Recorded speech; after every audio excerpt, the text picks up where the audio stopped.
আমি এমুক একটা ছেলেকে ভালোবাসি, কিন্তু তারা আমাদের থেকে একটু স্ট্যান্ডার্ডে কম বা তারা একটু গরিব, তাই আমার বাড়ির বাবা মা মেনে নিচ্ছে না।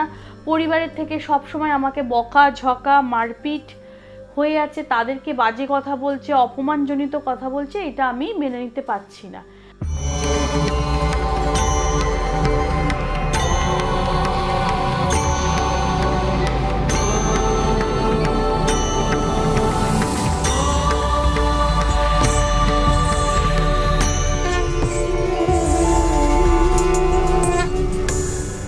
নমস্কার, আমি চন্ডিমাদি বলছি। আশা করি আপনারা ভালো আছেন, সুস্থ আছেন।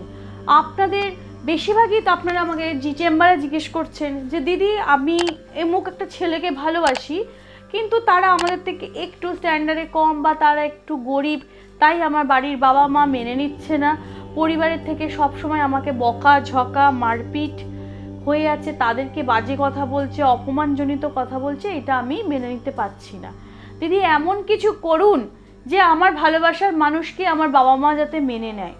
এরকম অনেক বোনরা আমার কাছে এসেছিলেন, সেই বোনদের জন্য আজকে আমি এমন একটি টোটকা বলছি। প্রথমত একটা কথাই বলবো, এমন কিছু করো না যাতে বাবা মা দুঃখ হয়। যে মা তোমাকে জন্ম দিয়েছে, যে বাবা তোমাকে তিলে তিলে বড় করেছে, তাদেরকে কষ্ট দিয়ে তাদের অপছন্দ মতো কোনো কাজ করো না। যদি তুমি মনে করো যে যার সঙ্গে তুমি সম্পর্কে জড়িয়ে গেছো, যে বাবা মা তাকে চিনতে ভুল করছে বা তাকে বুঝতে ভুল করছে, তুমি যদি নিজের থেকে সঠিক হয়ে থাকো তাহলে এই টোটকাটি প্রয়োগ করতে পারো। নালে এটা বাধ্যতামূলক থাকলে, যে এটা কিন্তু অবাধ্যতাভাবে কোনো রকম অবৈধতিকভাবে এটা ইউজ করো না। এই টোটকাটা, আমি যে টোটকাটি বলছি সেটি হলো, তুমি তোমার মা বাবাকে, তার ছেলে ওই ছেলেকে যাতে পছন্দ করে, সে তোমার মা বাবাকে তার মা বাবার নাম অনুসরণ করে মা বাবার এক কপি করে ছবি এবং ছেলেটির ছবি এবং তোমার ছবি, এই চারজনের চারটে ছবি একত্রে নিয়ে দুটি মধুর শিশি নেবে।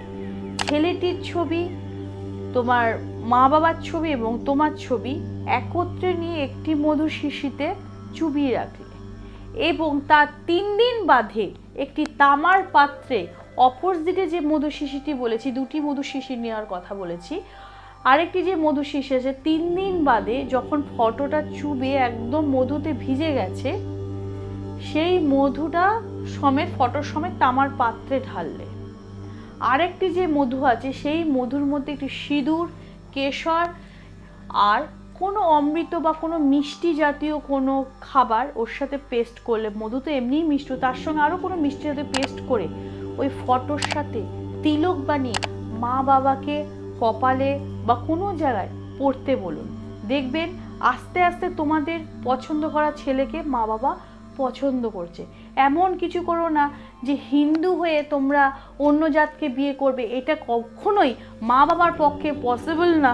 যে আমার মেয়ে আজকে ব্রাহ্মণ বা আমার মেয়ে আজকে বাঙালি, সে অন্য জাতের ছেলেকে বিয়ে করছে, এটা বেশি অংশ করেই মা বাবা মানতে চায় না। তো সেই জায়গাটায় দুটো জায়গায় যাতে সম্পর্ক ঠিক থাকে সেইভাবে চলার চেষ্টা করো। একান্তই যদি তোমাদের মধ্যে মনে হয় ছেলেটি খুবই ভালো, গরিব হলো, সব দিক দিয়ে সে আমাকে ভালো রাখতে পারে, তাহলে বাবা মার এই টোটকাটি প্রয়োগ করে বাবা মার ওপর ভুল ভাঙানোর প্রয়োগটা করো। দেখবে বাবা মাও তাহলে সঠিক জায়গায় আসবে। নমস্কার।